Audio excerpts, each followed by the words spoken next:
Glória a Deus. Vamos abrir nossa Bíblia e vamos ler o último capítulo do livro de 2 Samuel.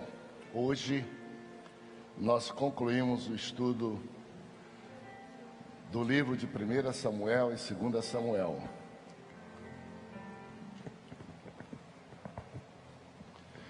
Vamos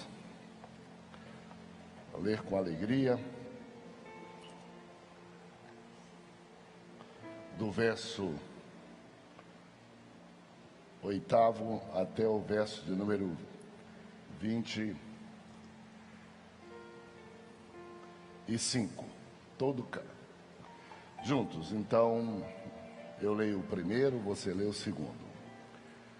Assim percorreram toda a terra, e ao cabo de 9 meses e 20 dias, chegaram a Jerusalém.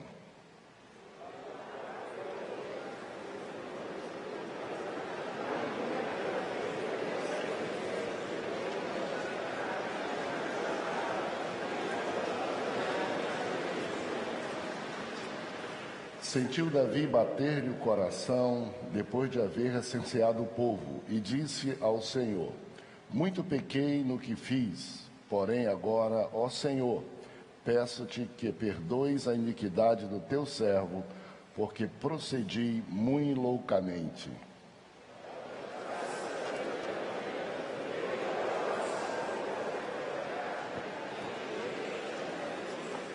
Vai e dize a Davi: assim diz o Senhor, 3 coisas te ofereço, escolhe uma delas para que te faça.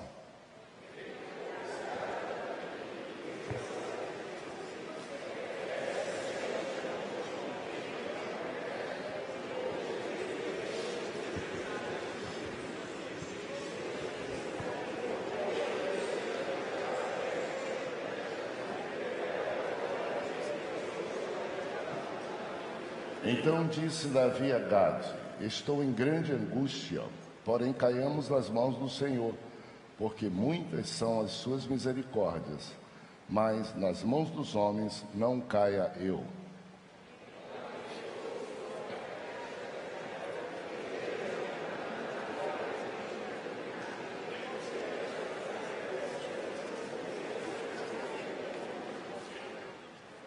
Estendendo, pois, o anjo do Senhor a mão sobre Jerusalém para destruir, arrependeu-se o Senhor do mal e disse ao anjo que fazia destruição entre o povo: basta, retira a mão.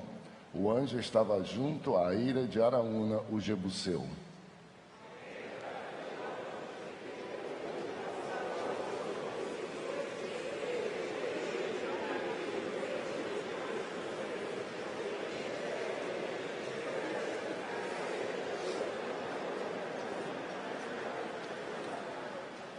Naquele mesmo dia veio Gade ter com Davi e disse: sobe, levanta ao Senhor um altar na eira de Araúna, o Jebuseu.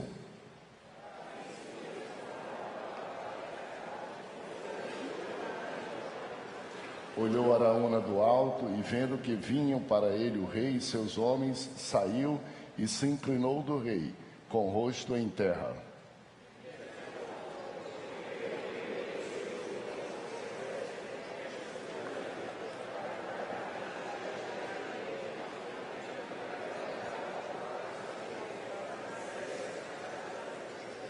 Então disse Araúna a Davi: toma e oferece o rei, meu senhor, o que bem lhe parecer. Eis aí os bois para o holocausto, e os trilhos, e a apeiragem dos bois para a lenha.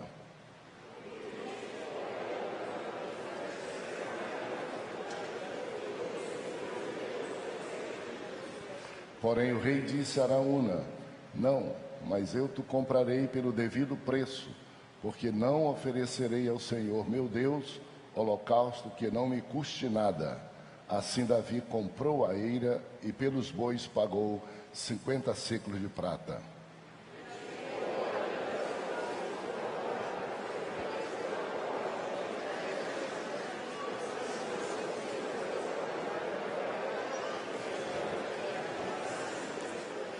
Tome assento, por favor, mantenha sua Bíblia aberta.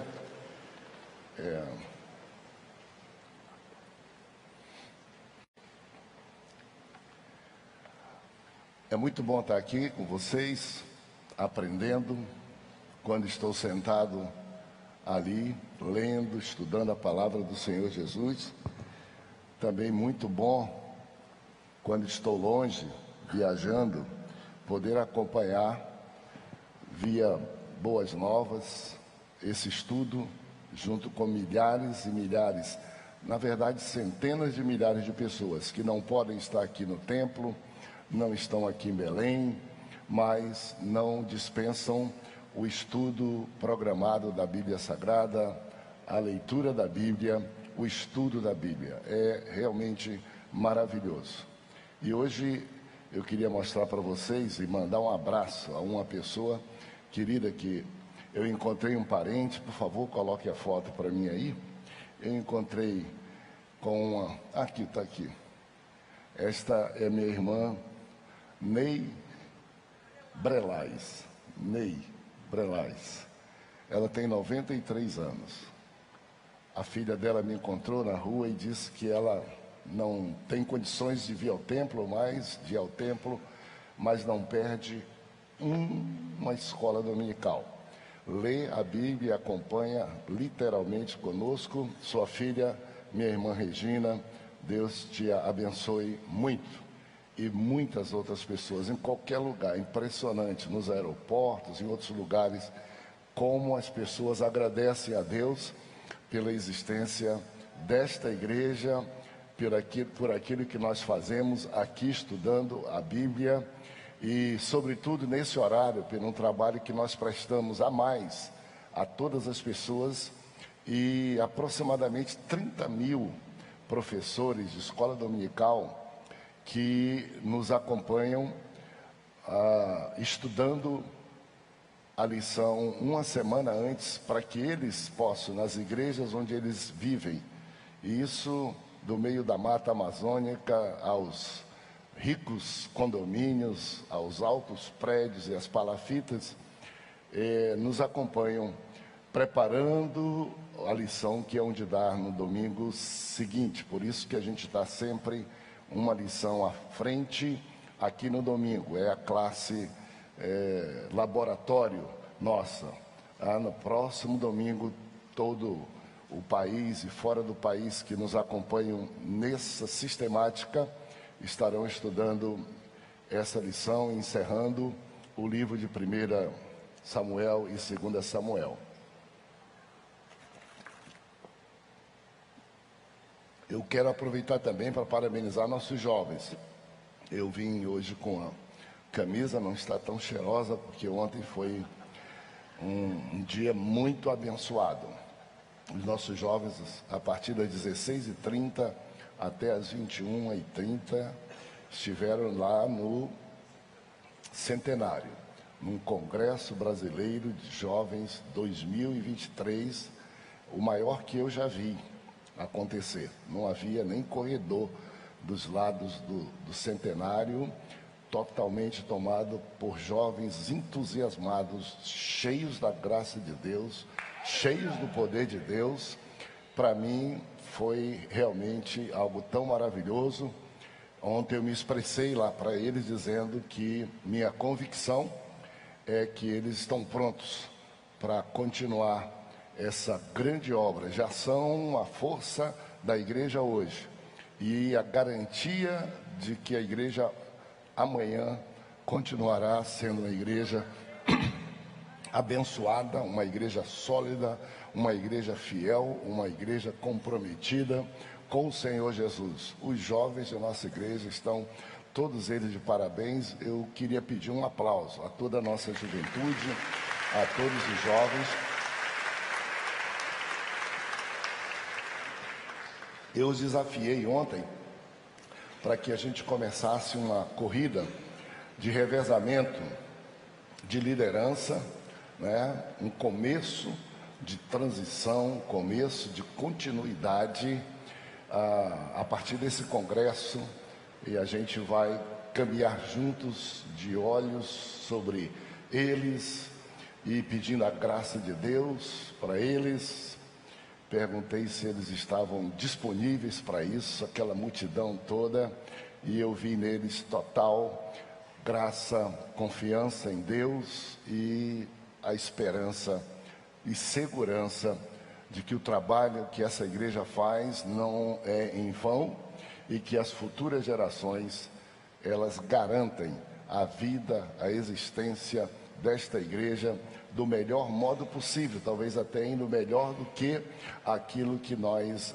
encontramos até aqui. Isso é muito bom, porque nós vamos estudar um pouquinho hoje sobre liderança, e liderança, há um ditado, que liderança não se mede pelo que realizou, se mede por como se faz uma transição, uma conclusão de liderança e uma transição para futuras lideranças, de modo que os liderados não sofram e possam ir além daquilo que se fez até aqui.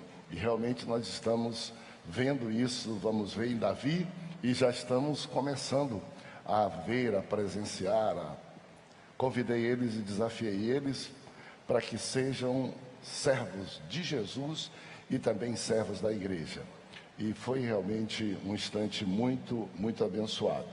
Por fim, lembrar a vocês que a partir de domingo nós começaremos o nosso estudo do Evangelho escrito por Lucas, o Evangelho de nosso Senhor Jesus Cristo, escrito por Lucas. Vamos concluir o ano, chegar Natal, estudando essa bela palavra de Deus, e todos aqueles que queiram se adiantar, ou seja, chegar domingo aqui, já tendo lido a nossa revista de escola dominical, nossa primeira lição, por favor, aí à saída, todos os locais, nós temos a nossa revista de escola dominical. Vamos então ao que hoje está proposto o nosso estudo. Vamos juntos, por favor, me empreste aí a voz de vocês. O tema do nosso estudo hoje é qual?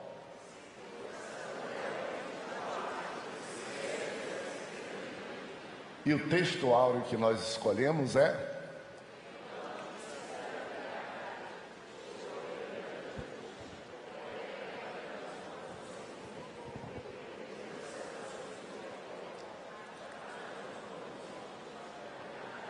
Um princípio prático para a nossa vida, extraído de toda essa lição hoje, geral, verdade prática, é qual?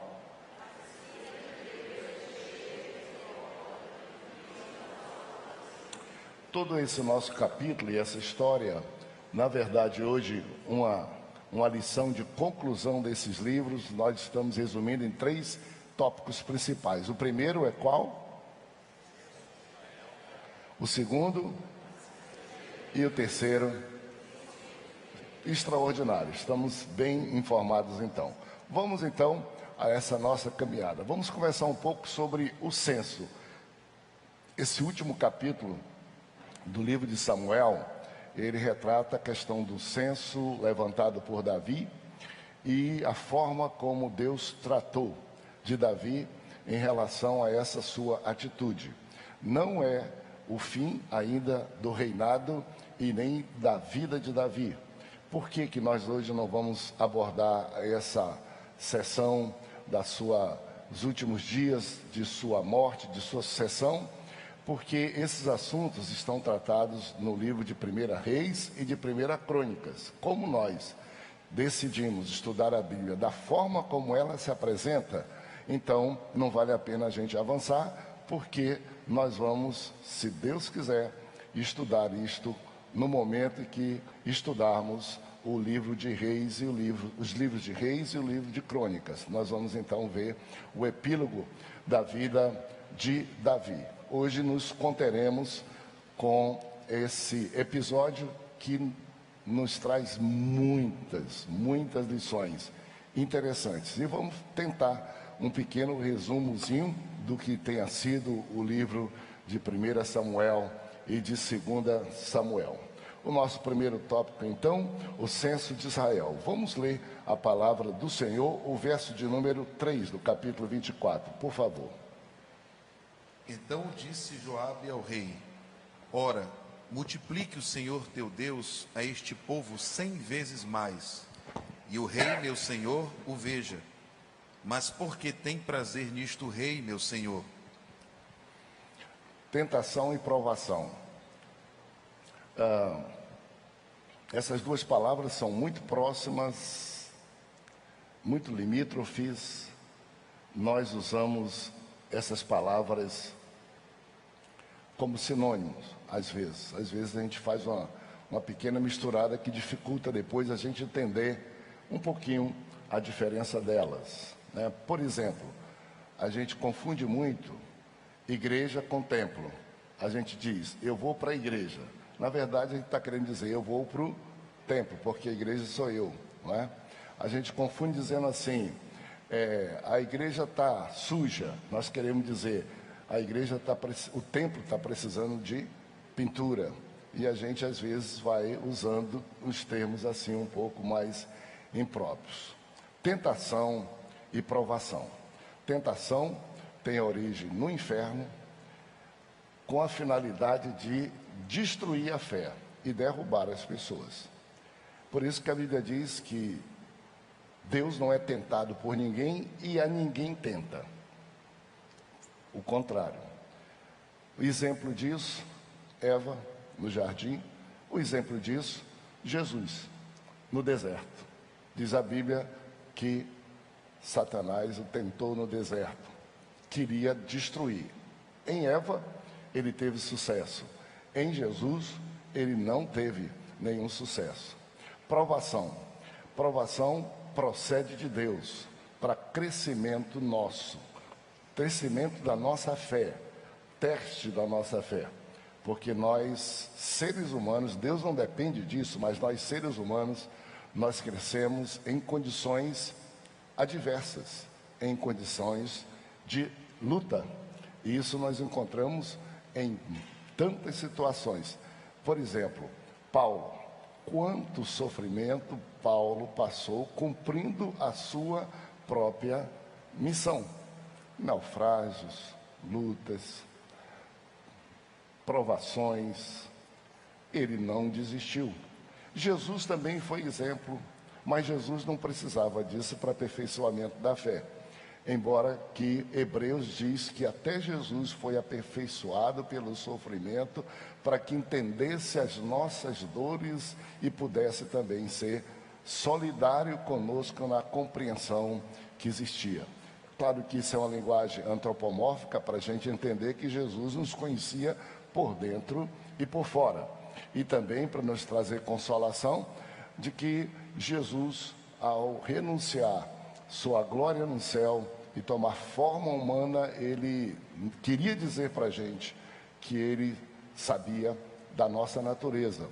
Então, essa é a diferença entre alguma coisa procede de Deus e o que procede de Satanás. O que procede de Satanás é para nos destruir, é para fazer-nos cair, é colocando armadilhas para que a gente ceda no pecado e na tentação. Provação de Deus são aquelas lutas que a gente sabe. E quase sempre a gente quer jogar na conta, tudo na conta só de Deus ou tudo na conta só do diabo. E isso é muito irresponsável. Não é quando nós queremos dizer que qualquer sofrimento, que qualquer provação que passamos é responsabilidade do inferno. Nem sempre o é. A gente tem que dar glória a Deus e a gente tem que deixar cumprir-se em nós. Romanos capítulo 5 diz, e nos gloriamos não só nisso, mas nos gloriamos na própria provação e tribulação, sabendo que a provação, a tribulação produz a paciência produz a experiência, e a experiência produz a persistência, e a esperança não confunde, porque o amor de Deus está derramado em nosso coração pelo Espírito Santo que nos é dado. Então, provação e tribulação para o crente não definha e nem o derruba. Pelo contrário, Paulo diz que nós devemos nos gloriar. E os discípulos disseram, quando eles sofreram por amor a Cristo, se gloriaram pela honra de poder sofrer pelo nome do Senhor Jesus. Logo, quando Satanás vem com o pecado para nos ofender, nós temos duas saídas que na verdade são uma só. Zacarias nos ensina repreender. O sangue de Jesus te repreenda, Satanás, ou para trás de mim, Satanás, você não entende das coisas de Deus. O sangue de Jesus tem poder e o Senhor Jesus nos deu exemplo. Quando estivermos em tentação, em risco, chamados para um abismo para pecar, nós devemos usar a palavra do Senhor, como ele usou com Satanás. Satanás o tentou dizendo: você é o filho de Deus, então transforma a pedra em pães. Ele disse: essa tua tentação já era, porque eu estou avisado pela Bíblia Sagrada que não só de pão viverá o homem, mas de todas as palavras que saem da boca de Deus. Satanás insistiu. A tentação, ela é progressiva, ela é ardilosa. E disse ao Senhor: te levei aqui a esse pináculo, te lança daqui ao chão, porque está dito que aos seus anjos dará ordem a teu respeito, para que te amparem. E Jesus disse para Satanás: também essa tua tentação de poder, de fama, não me atinge, não me vence, porque está escrito: não tentarás ao Senhor teu Deus. Não brinca com a fé que você tem desnecessariamente, porque não é assim que se vive. Até que por fim Satanás levou Jesus a um alto lugar e mostrou os reinos que existiam ali. A região é propícia para isso, e disse: tudo isso aqui é meu e eu vou te dar se você prostrado me adorar.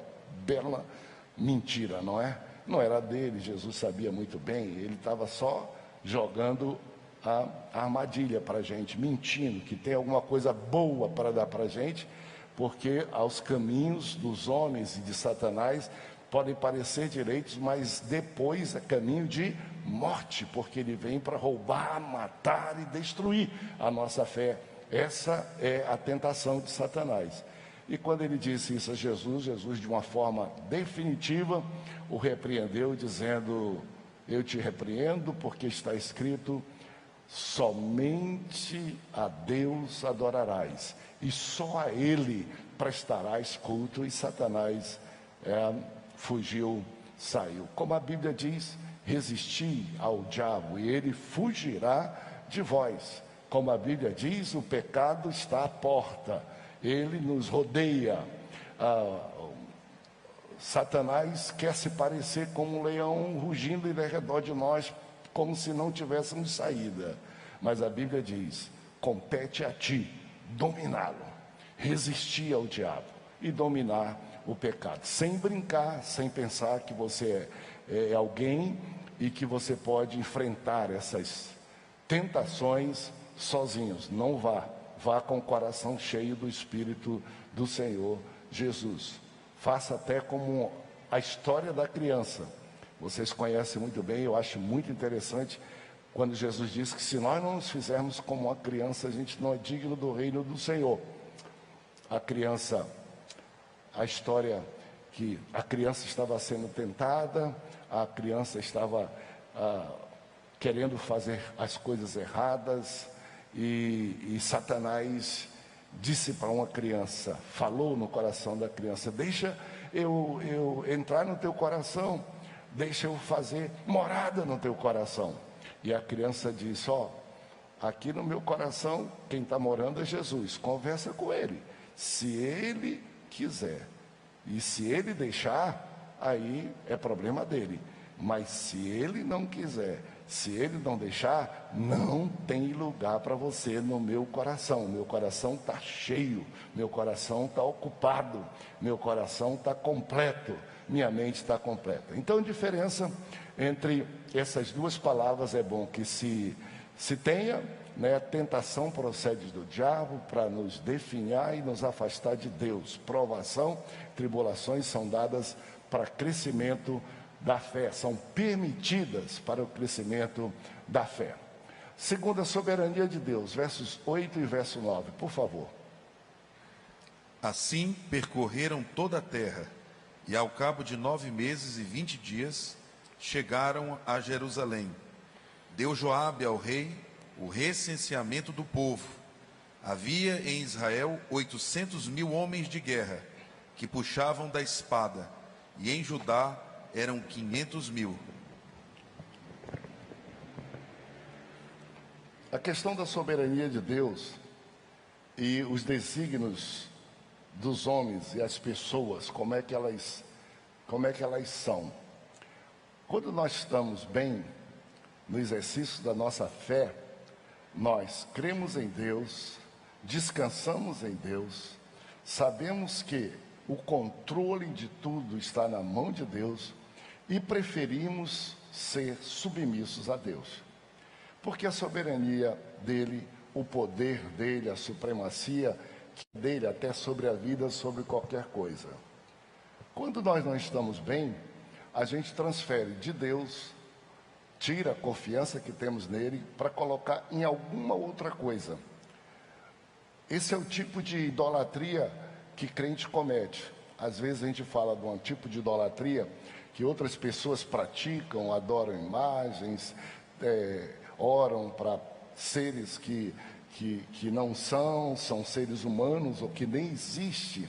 O crente, ele pratica muito esse tipo de idolatria contra a própria soberania de Deus.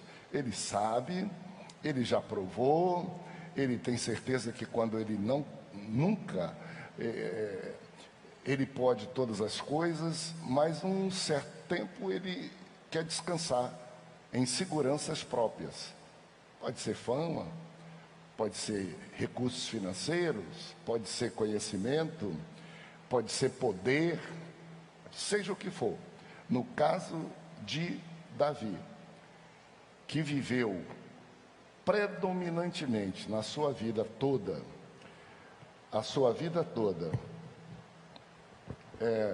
dependendo de Deus, desde o começo do seu nascimento, desde o tempo que, quando criança e adolescente, cuidava do rebanho da família, desde o tempo em que o urso tentou destruir uma ovelha, o leão tentou destruir as ovelhas e o rebanho, e ele, por graça de Deus, franzino, sem armas, sem possibilidade nenhuma, conseguiu ir vencendo tudo isso.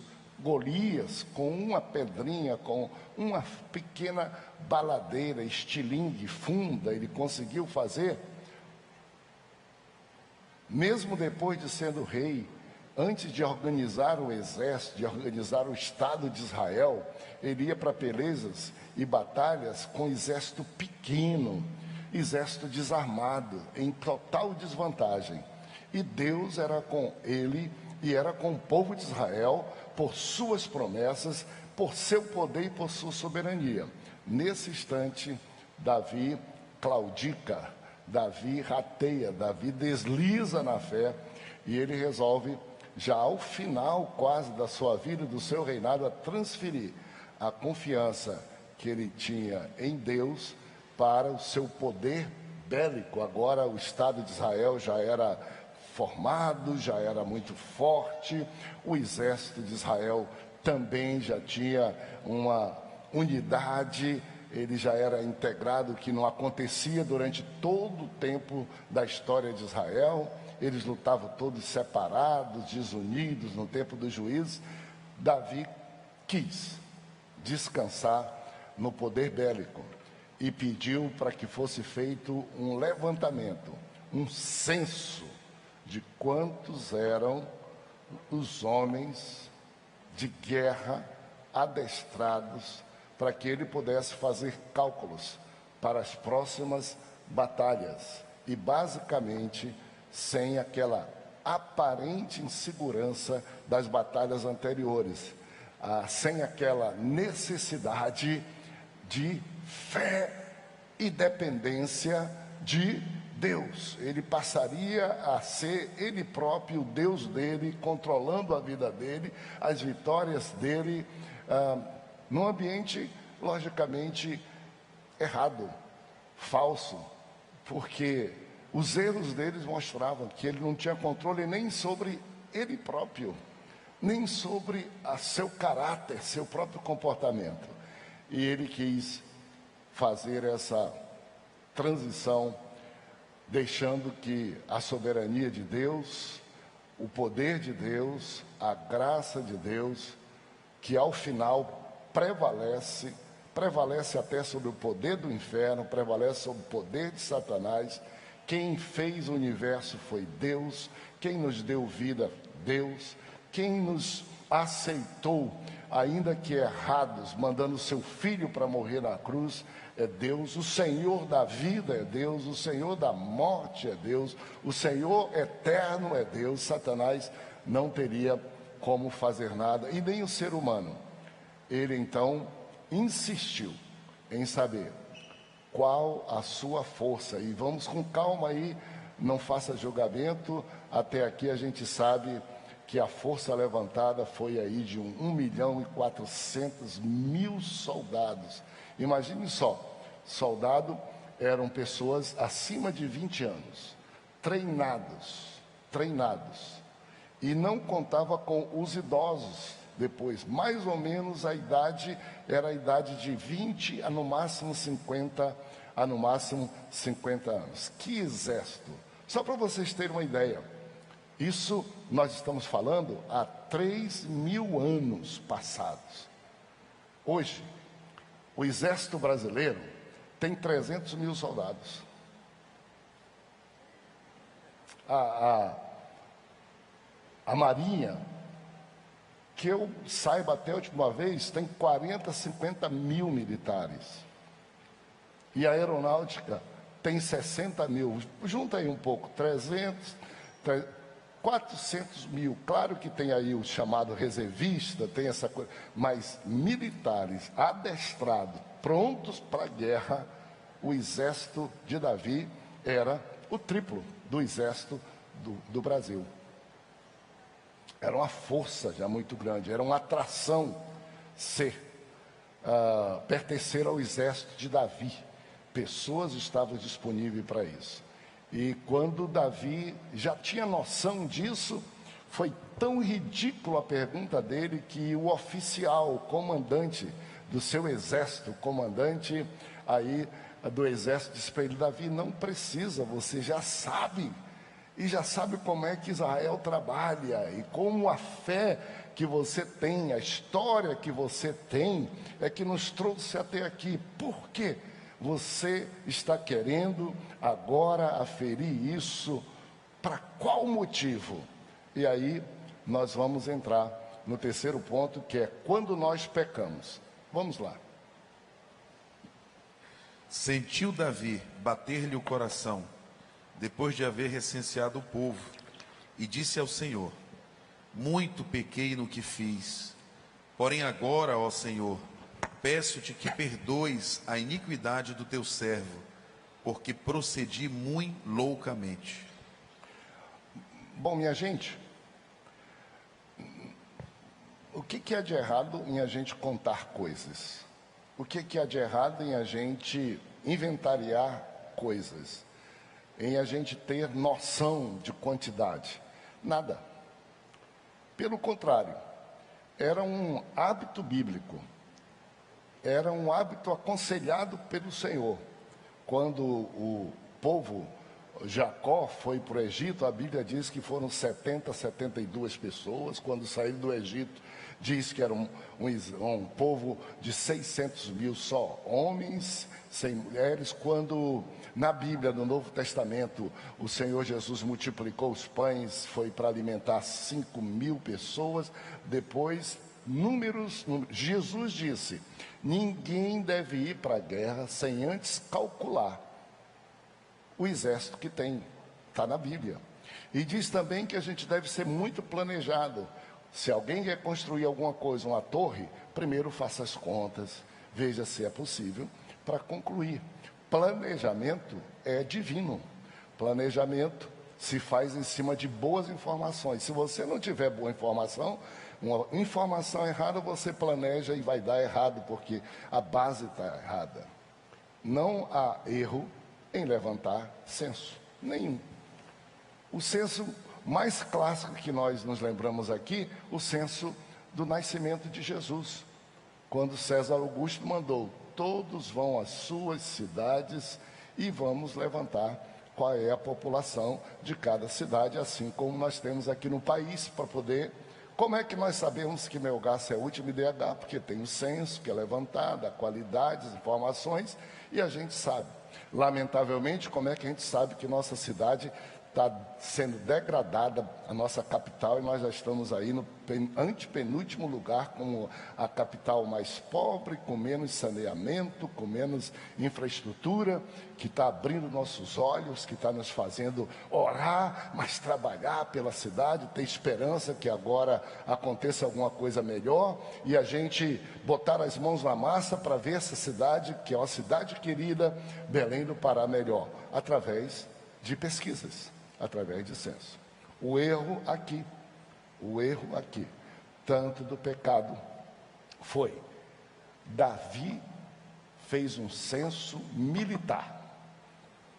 Ele não estava interessado em saber a circunstância de toda a nação, nem de todo o povo. Ele queria apenas, em cima de uma certa soberba, de uma certa segurança e poderio humano, ele queria dizer para Israel e para as nações que ele, sozinho, pelo seu exército, ele era um dos maiores exércitos e ninguém podia enfrentá-lo. Ele estava exatamente tirando a confiança em Deus e colocando a confiança. Ontem lá no centenário, os jovens foram brilhantes, fazendo uma representação disso, e nossos jovens mostrando um jovem que dizia: eu posso, eu fiz, eu quero, eu sou, eu não acredito em Deus, eu não preciso de Deus, e nada disso. Por isso, no final ele disse: era a entrega, foi a rendição desse jovem, quando depois de sofrer, depois de bater a cabeça, depois de ter ganho dinheiro, depois de ter desespero, depois de sentir-se vazio, tendo provado tudo que existia no mundo, ele dizia: eu me rendo.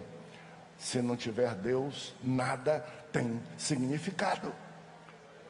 O próprio rei Salomão, filho de Davi, em Eclesiastes, diz: tudo é vão, tudo passa, tudo é correr atrás do vento, se não tiver temer a Deus e obedecer os seus mandamentos. Não tem sentido nenhum.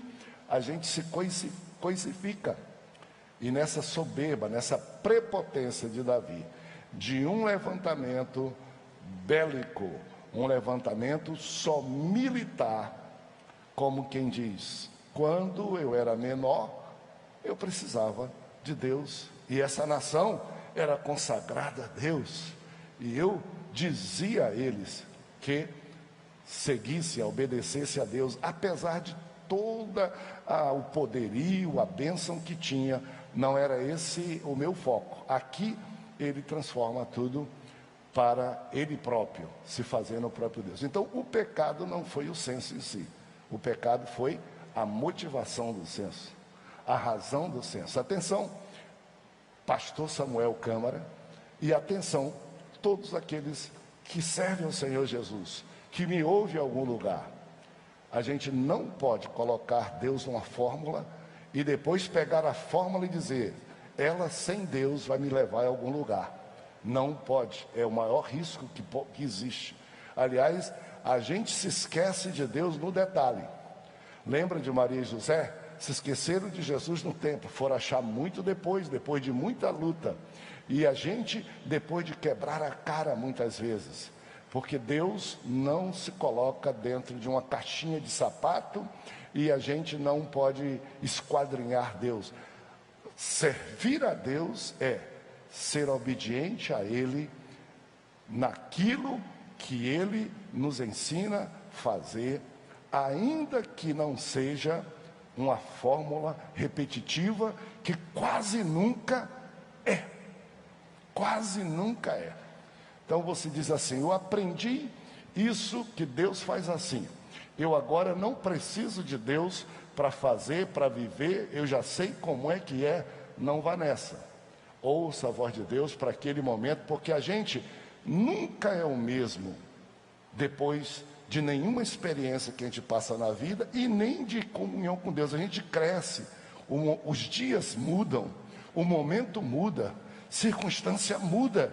E então, Jesus é o mesmo, e essa é a nossa segurança, de Ele estar conosco, mas não de fórmulas que a gente pegue e diga, sem Jesus eu consigo fazer aquilo que só fiz com Jesus, que só fiz com Deus. O pecado não foi do censo, não foi do levantamento, não foi nada disso. O pecado foi a soberba, a prepotência de Davi.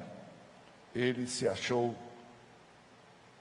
um Deus maior do que Deus, ou pretendia pelo menos se achar, a ponto de o seu oficial, que era corrigido por Davi, sempre corrigido, dizendo, não é necessário, é diferente. Agora que está tão bom, tudo certo, e Deus pode fazer multiplicar o exército 100 vezes mais, sem ter necessariamente número de soldados para isso. Como é que Deus faz? Numa batalha, Ele assusta o exército diferente, e eles veem o exército do povo de Deus como sendo um povo muito maior. Então, é em Deus, ninguém bate no peito, ninguém bate no peito. Essa história você conhece muito bem, ela é muito sensível.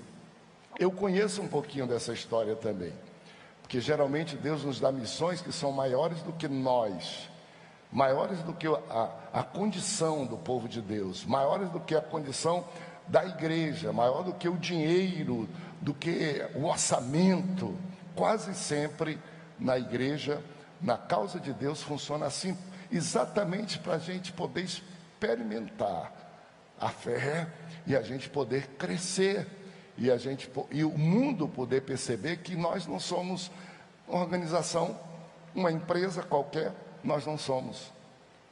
Por exemplo, quando foi para fazer a Rede Boas Novas, gente, nós não tínhamos nada, nós não entendíamos de nada, ninguém tinha engenheiro, ninguém...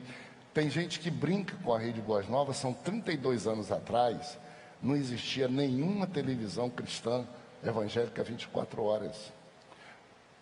Programa da Assembleia de Deus existia um ou outro só, um ou outro programa. Não tínhamos engenheiros, dinheiro em dólar naquela época, que tudo era feito em dólar, nós não tínhamos absolutamente nada. Se só contar para vocês, tudo que a igreja tinha, se não gastasse um tostão, que a igreja gasta tudo e deve gastar tudo, a gente juntaria 50 mil dólares. A Rede Boas Novas custou 4 milhões e meio de dólares. E a prestação, 200 mil dólares por mês. Prestação. O custo, 150 mil dólares por mês, 350. Nós tínhamos 60, se não gastasse. Mas tinha 2 mil dólares no cofre, porque a igreja se utiliza do dinheiro para fazer a missão que ela tem que fazer. Nossa igreja não perdeu um tostão quando o Collor confiscou dinheiro de todo mundo, nós estávamos nem aí. Aliás, quando Jesus vier, se o pastor da igreja for sábio, não deixa um tostão para o anticristo, se possível algumas contas para ele pagar, tudo para evangelizar, tudo para fazer obra social, tudo para confiando no Senhor Jesus. Não quer dizer irresponsabilidade não, porque em alguns momentos é possível até ter reserva, mas a igreja não anda pelo número e não anda pela garantia da conta bancária que ela tem, porque senão ela não vai a qualquer lugar nenhum. Ela não vai ser mais forte do que a Coca-Cola, que tem dinheiro de sobra, não vai ser mais forte do que o Elon Musk, que é o homem mais rico do mundo, nunca. Esses camaradas assinam um cheque, compram o que eles querem, compram tudo o que eles querem. No nosso caso não, e graças a Deus que não. Igreja depende do Senhor Deus. Se eu tivesse dinheiro para só assinar cheque, eu seria executivo de uma empresa. Agora, quem olha para a igreja e diz, ela não vai a lugar nenhum, aguarde, o dono dela vai levar ela onde ele quiser. É na televisão, é onde for. Resultado, foi tudo pago e nós estamos aqui. Talvez vocês não saibam disso. Pergunta do pastor Firmino, ele está vivo ainda. Um dia eu tinha 29, 30 anos, lá em Manaus, pastoreando, eu recebo um telefonema do pastor Firmino: pastor Samuel, me ajude, chorando. Eu digo: o que é isso, pastor? O que eu posso fazer pelo senhor? Ele disse assim: a televisão foi colocada à venda, nós ainda estamos pagando a rádio. E eu digo: o senhor vai comprar, né? Ele disse: eu quero comprar, mas eu não tenho dinheiro. Eu digo: mas vá à frente, pastor. A nossa igreja mãe, Assembleia de Deus em Belém do Pará, assine o contrato, compre essa televisão. Esse pastor, o homem quer $1 milhão. E agora piorou. A televisão que nós estamos comprando, a antiga Guajará, Canal 4, todos sabem, ela é afiliada da Rede Record. E os nossos irmãos botaram 1 milhão e 100. E disseram que a Assembleia de Deus em Belém do Pará é pobre e desunida. E botaram 1 milhão e 100. E eu estou sem saber o que fazer. Eu disse: pastor, vá em frente, bote 1.200. Ele disse: mas como? Eu digo: se ele botar 1.300, bote 1.400. Ele disse: mas como? Eu não sei como foi, porque nós estávamos pagando a Rede Boas Novas no Amazonas, e nós não tínhamos dinheiro para pagar $200 mil. Mas naquele telefonema, eu não sei como, sabendo como, eu disse para ele: pastor, onde o senhor for, os irmãos aqui do Amazonas vão pagar 50%, metade. Vá onde for, mas não deixe. Mexeram com o nosso general, mexeram com aquele que fez surgir a Assembleia de Deus, dizendo que ela é fraca, não tem dinheiro, é desunida e que ela não compra e não paga. Vá. Você sabe quanto foi que foi pago por esse canal que nós temos hoje aqui? Era $1 milhão. A Assembleia de Deus aqui, ajudado pelo cabocada lá do Amazonas, $2 milhões foi pago para a gente ter um canal de televisão que vocês têm hoje. Desafiado incrivelmente por um exército também do Senhor, que foi colocando som. Eu nem sei se quem vendeu se aproveitou disso para ganhar muito mais dinheiro. Eu só sei que um dia o pastor Firmino disse que sentiu que estava terminando seu pastorado, e ele estava orando a Deus por alguém, e aí Deus botou no coração dele: sabe aquele moleque, aquele meninozinho lá do Amazonas, aquele que num telefone disse que pagava metade, que mandou metade para ser pago? Aquele menino é o que pode vir para cá continuar a obra de Deus. Veja como Deus usou um fato só. E eu cheguei aqui, nós ainda estávamos pagando. E nós conseguimos pagar tudo que está. Nós não devemos nada a ninguém. Nós não devemos nada a banco. Nossa igreja não opera empréstimo bancário. Nossa igreja não opera nada. Tem gente que diz assim: mas a igreja tem muito dinheiro. Posso dizer uma coisa para você? Você não vai morrer? A igreja em Belém do Pará tem 543 templos. Tem esse aqui, tem o Centenário, templos grandes, Pedreira. A entrada média, atenção, um templo pelo outro, por mês, é R$3.900. Anota aí, porque tem gente que não sabe avaliar o que é Deus no comando e pensa que é dinheiro. Imagine eu dizendo: agora eu quero muito dinheiro porque eu não quero depender de Deus. Imagine, 3.900. A grande maioria, talvez, de nós aqui não vive com R$3.900. Nós temos 150 templos cuja entrada é menor do que R$1.000.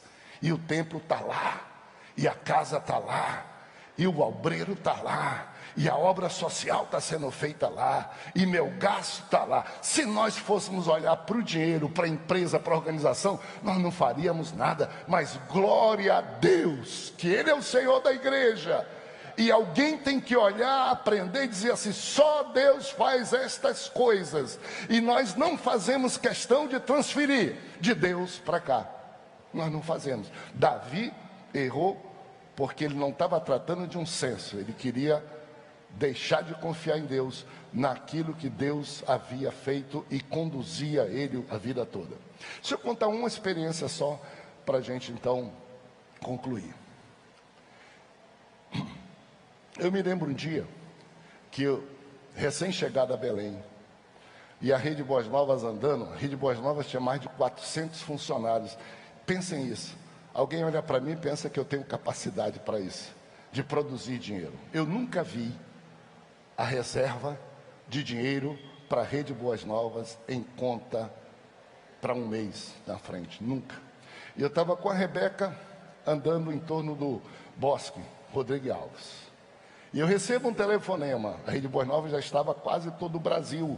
A pessoa pergunta, como? Deus faz, amigo. Quando Deus quer fazer, sai da frente, vai atrás, pega carona. Ele sempre leva a gente além do que a gente não muda a confiança em Deus quando você tem uma coisinha a mais. Por exemplo, você vem para o culto, o dinheiro aumenta e você vira um empresário, continua vindo para o culto, não troca Deus por isso. Você tem um dízimozinho, uma oferta, você dá uma oferta, salário mínimo, querendo muito mais, Deus coloca na tua mão muito dinheiro, não muda a confiança.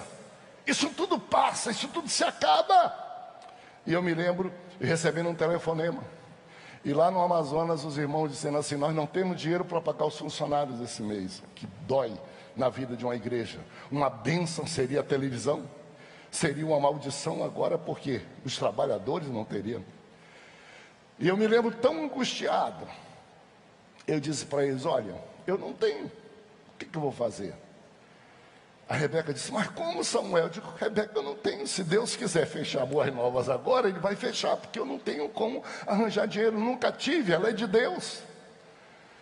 Eu me lembro chegando aí no apartamento, indo angustiado. Eu não fui ajoelhar, orar a Deus, buscar, eu estava angustiado. Quando a gente está angustiado, nem sempre a gente ajoelha, a gente anda na sala para outro.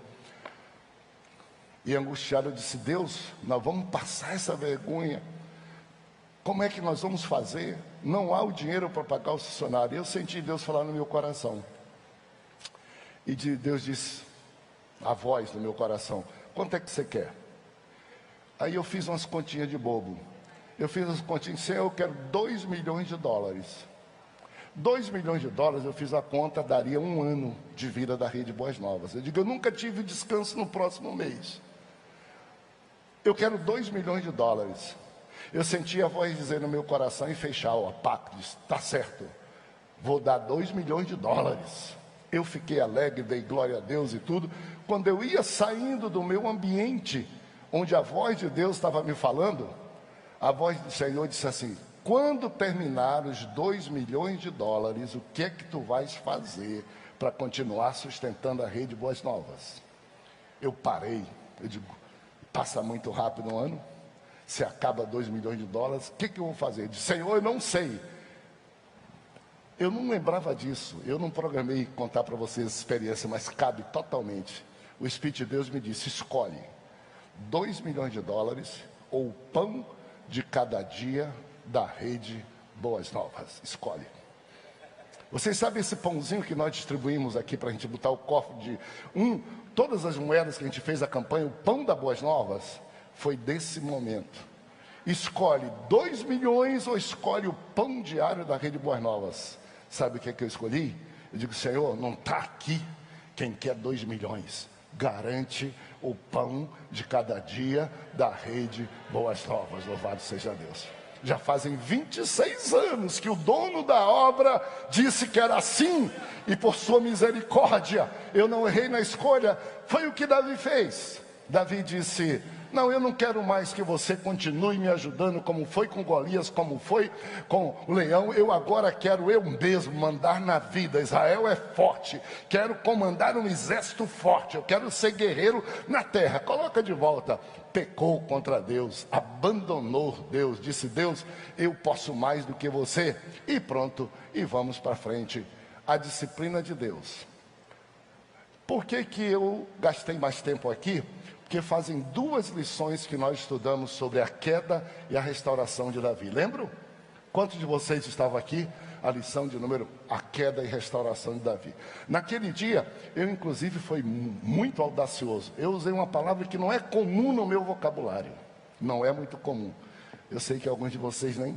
Mas eu pensava até que ia dar um problema grave e tudo. E depois eu fiquei muito mais tranquilo quando eu percebi que foi compreendido pela maioria e que pessoas do Brasil todo disseram, pastor, só o senhor no púlpito da igreja mãe, teria autoridade para dizer o que o senhor disse, porque nós aqui não temos, a gente mexe muito com rede social, a gente também já transferiu, briga muito em rede social.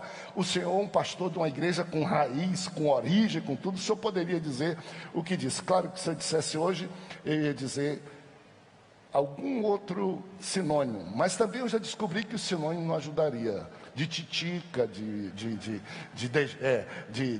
dejeto, não é? De número 2, não tinha outro. A regra é essa que está por aí. A regra é essa que está por aqui. A culpa de Davi, a confissão de Davi, a disciplina de Deus. Nesse caso específico, por favor, leia o verso de número 10 e o verso de número 12 para a gente já chegar ao final. Sentiu Davi bater-lhe o coração, depois de haver recenseado o povo, e disse ao Senhor: muito pequei no que fiz, porém agora, ó Senhor, peço-te que perdoes a iniquidade do teu servo, porque procedi muito loucamente.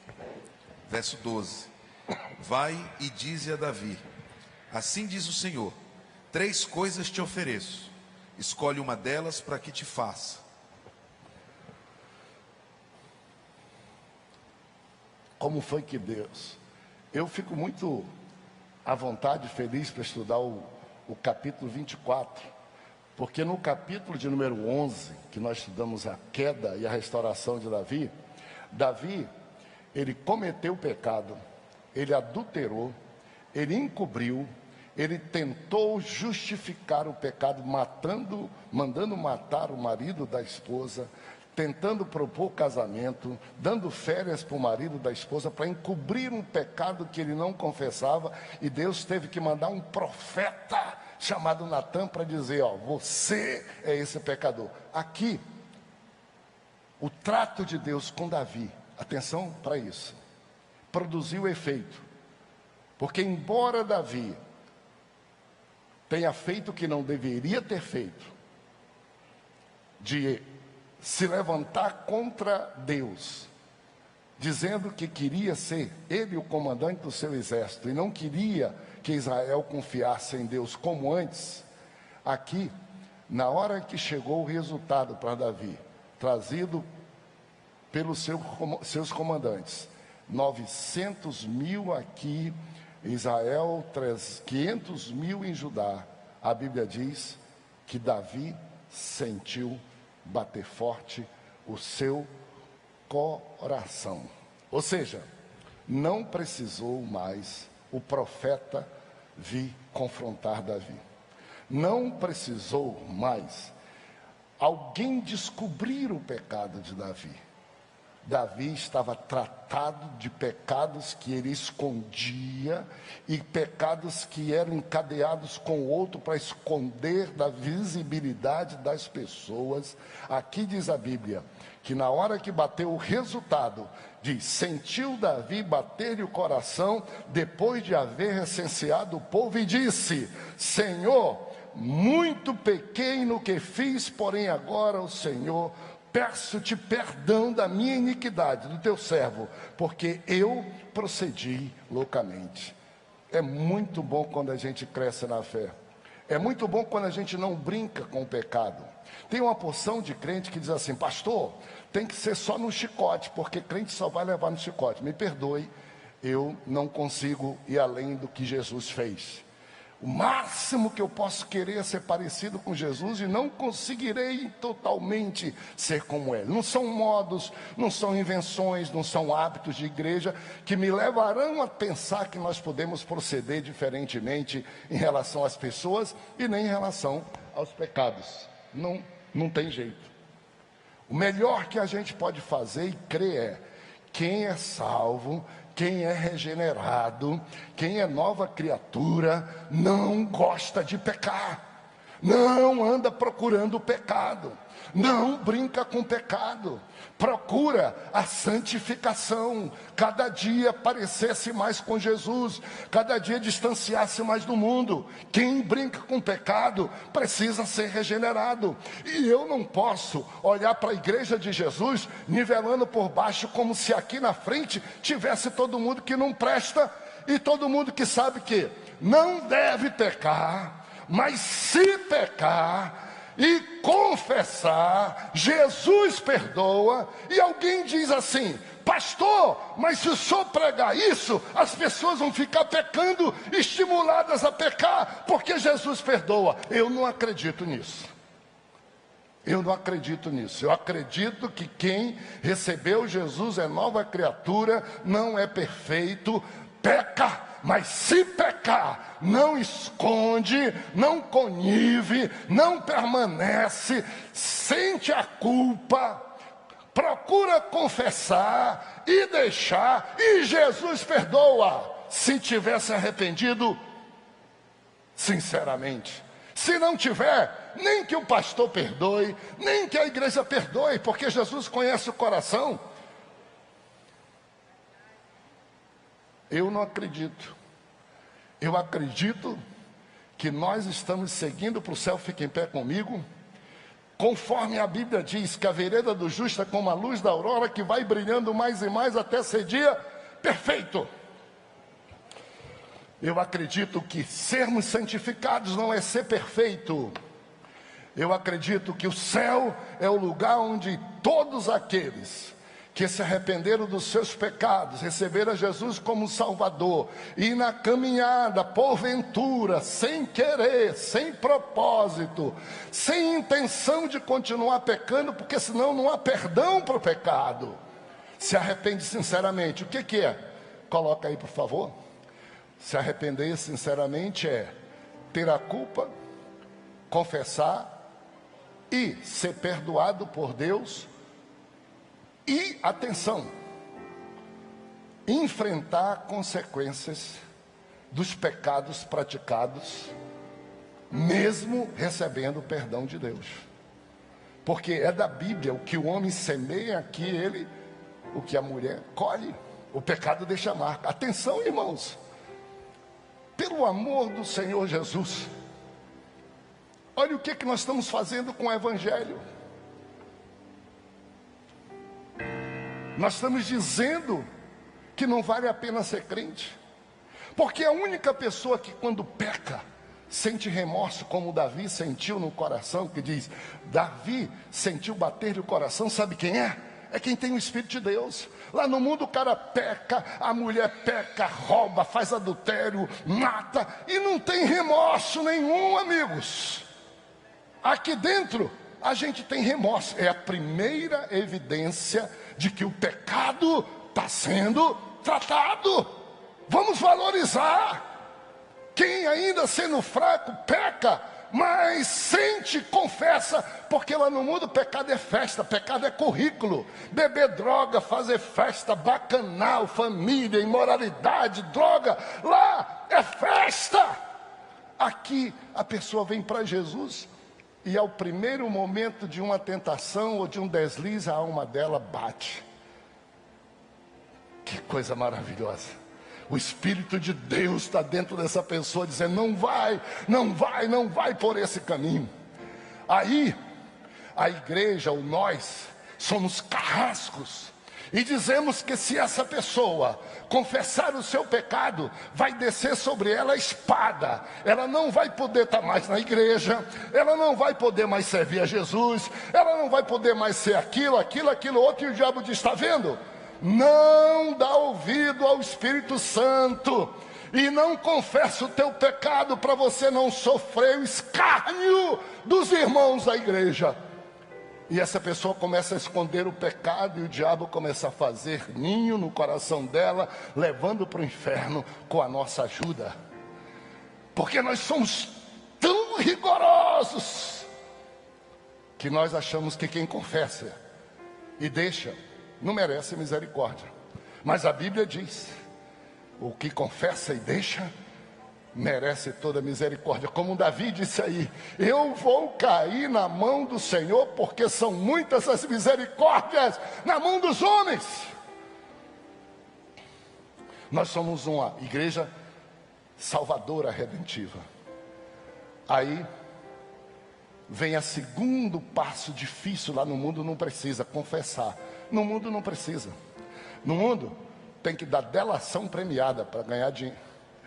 No mundo eu te ofereço milhões para tu dizer alguma coisa que pode ser... Aqui o crente saudável veio servir Jesus, está aqui e diz, olha, doeu, eu sei que eu vai ter consequências, mas eu não vou conviver com o pecado, eu vou confessar. Se eu pequei contra meu marido, eu vou confessar. Se eu pequei contra minha esposa, eu vou confessar. Se eu pequei contra meus filhos, eu vou confessar. Eu vou confessar se eu pequei contra Deus. Glória a Deus, meus irmãos, por quem confessa e deixa. Esse é o ambiente. E alguns ficam esperando assim, mas agora eu quero ver como a igreja vai proceder. Eu quero ver como Jesus vai proceder. Religiosos da época viram uma mulher pecando e disseram assim, eu quero ver Jesus. Jesus ou vai mandar matar, ou ele não presta. E lá vem no culto aquela mulher e chega com Jesus, está aqui Jesus, digno de apredejamento.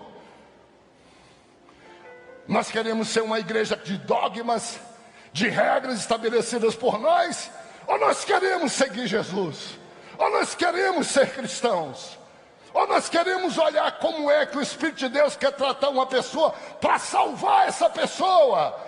Eu não vou tratar um cristão como se fosse uma pessoa do mundo que vai se aproveitar do amor, da misericórdia de Deus para continuar pecando, porque isso quem faz é quem não é salvo, é quem não tem a natureza divina. O apóstolo Paulo diz no capítulo 6, como permaneceremos nós no pecado, nós que de lá viemos? E o temor de Deus e a fragilidade que nós temos e a misericórdia dele nos estimula a não pecar. É como um pai e um filho. Se o pai só bater no filho pelo pecado que ele faz, o filho continua dizendo, eu vou continuar pecando porque o máximo que eu pego é uma palmadinha.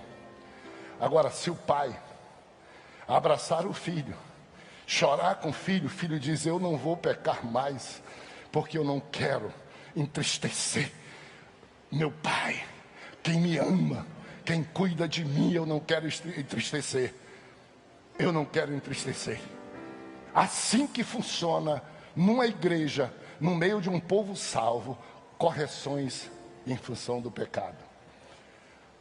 Aí o crente é o único que sente remorso quando peca, que é ensinado a confessar e procura confessar contra quem pecou primeiramente. Não precisa abrir a boca para todo mundo para aumentar pecado, como eu disse que estão fazendo hoje. A Bíblia diz, quando você vê alguém pecar, examine-se a si mesmo. Ou vá lá você e converse com ele. Eu queria convidar vocês aqui para me ajudarem nessa caminhada de saúde espiritual de todos nós. Se vocês me verem pecar, por favor, me confrontem. Evitem que eu continue pecando. Evitem que eu cometa um escândalo. Mas se você vê seu irmão, seu filho, seu esposo, sua esposa, vá lá, a Bíblia diz, quem é espiritual, vá lá com ele. Se ele se arrepender, você salvou o irmão e os pecados, multidão, são perdoados. Cadê você para a gente fazer isso, para dar saúde para o povo nosso? Por que tem que fazer só um escândalo? Por que tem vindo na igreja, nas redes sociais, fazer um escândalo? Por falta da gente tratar corretamente, como a Bíblia diz, vá lá. Se a pessoa te confrontar e te insistir, convida outra pessoa para conversar com ela. Não é para passar vergonha e nem para fuxicar, é para dar oportunidade para ela o mais rápido possível sair daquela trilha de morte. E se ela resistir, conversa com o pastor, conversa com a igreja, para que vá com ele também, para ver se ele desperta, abre os olhos, se ela abre os olhos e continua a vida cristã. Se resistir, quiser viver falsamente na igreja e quiser contaminar como fermento, considera-o como estranho. Mas em último caso, porque nós existimos para salvar, o mundo está perdido, nós não existimos para mandar ninguém para o inferno. E a Bíblia diz isso. Assim Jesus faz. Se você quer fazer diferente, cuidado, porque amanhã vai ser você. E a Bíblia diz: não faça, não queira com o outro aquilo que você não quer que seja feito com você. Se você pensa, quando são os outros, diferente de você, você é hipócrita. E Jesus não gosta de hipocrisia. Cuidado, pode ser você. Vamos para frente. Seja qual for a vida, Davi, predomina em Davi vitórias e bênçãos. Davi foi chamado o homem segundo o coração de Deus. Não era perfeito. Eu quero ser segundo o coração de Deus, sabendo que não sou perfeito, lutando contra o pecado. Davi deixou para a gente o hino que a gente termina hoje, essa história toda de reis, de Samuel, de Davi, de Saul, com a seguinte oração, produto dessa sua experiência de vida toda. Olha o que é a oração de Davi, nesses momentos tão interessantes da vida de qualquer um de nós. Se você puder, abra comigo, nós vamos terminar. Salmo 51. Olha só. Olha só. 51, exatamente nessa fase da vida de Davi, ele escreveu esse texto. Ele já tinha escrito um outro, no qual ele mesmo errou, que é o Salmo 20. Uns confiam em carros e outros em cavalos, mas nós fazemos menção do nome do Senhor. Quem confia em carro, em exército e cavalo, cai e morre. Nós permanecemos de fé, em pé, porque confiamos no Senhor. Salmo 20, verso 1. Agora olha aqui. 51, Salmo. Compadece-te de mim, ó Deus, segundo a tua benignidade. E segundo a multidão das tuas misericórdias, apaga, Senhor, as minhas transgressões. Lava-me completamente da minha iniquidade, purifica do meu pecado. Pois eu conheço as minhas transgressões, e o meu pecado está sempre diante de mim. Pequei contra ti pequei. Fiz o que é mal perante os teus olhos, de maneira que serás tido por justo no teu falar e puro no teu julgar. Eu nasci em iniquidade, em pecado me concebeu minha mãe. Eis que te comprases na verdade, no íntimo e no recôndito me fazes conhecer a tua sabedoria. Purifica-me com esopo, ficarei limpo. Lava-me e ficarei mais alvo do que a neve. Faz-me ouvir júbilo e alegria, para que eu exulte. Os ossos que estão esmagados, esconde o rosto dos meus pecados, apaga as minhas transgressões, cria em mim um coração puro, renova dentro de mim um espírito inabalável. Não repulses da tua presença, nem me retires o teu espírito. Restitui-me a alegria da tua salvação e sustenta-me com espírito voluntário. Oh, glória a Deus. Louvado seja Deus. Não peque, não é da sua natureza, mas se pecar, temos um advogado diante do Senhor. Vai em paz e não peques mais. A tua fé te salvou. Santo Deus, salva pecadores. Que portas de salvação continue diante do teu povo. Que nós não paremos, ó Deus, e nem desistamos de alcançar o mais miserável pecador lá fora no mundo, para trazer para dentro do teu redil. Senhor, no teu redil, nos ajuda a sermos uma igreja saudável, crentes saudáveis, Crentes, ó Deus amado, que sabe que foram chamados para a santificação e não para o pecado. Mas se porventura pecarmos, ajuda-nos a ser sinceros, nos arrepender e confessar os nossos pecados. Ajuda-nos perdoando nossos pecados. Senhor, levanta-nos como igreja para ajudar aqueles que estão na caminhada e caem ao meio do caminho, à margem do caminho, para que a gente dê a mão, sem, Senhor, acobertar, sem, Senhor, cobrir e passar a mão, que sejamos agentes de salvação naqueles que na caminhada cristã se acidentam no caminho pelo pecado. Ajuda-nos a levantar o caído, como tua palavra diz. Diga ao fraco, seja forte, como a tua palavra diz. Ajude essas mãos trêmulas, esses joelhos trôpegos a caminhar na fé para chegarmos ao céu. Que nenhum de nós que optou por te servir fique no meio do caminho, seja insensível, deixa a tua graça fugir de nós, o teu Espírito, mas que quem está em pé olhe para que não caia, e quem porventura cair, que encontre salvação, se levante, Senhor, e encontre lugar, Senhor, no meio do teu povo, para continuar seguindo para o céu, nosso lugar definitivo, nosso lugar eterno, o céu, o lugar não de quem é perfeito, mas de quem reconheceu-se pecador para ser salvo, e quando erra, para ser perdoado e chegar aos céus. Faz isso, aviva-nos, Senhor, traz de volta os caídos, ajuda-nos a alcançá-los e não deixar na margem do inferno, pela tristeza, à mercê de Satanás, Senhor. Renova no coração daqueles que estão prostrados, Senhor, e ajuda-nos a alcançá-los, ó Pai amado. Nós te amamos, cuida de nós, por tua misericórdia nos dá força para continuar te servindo. Nós te amamos até o céu.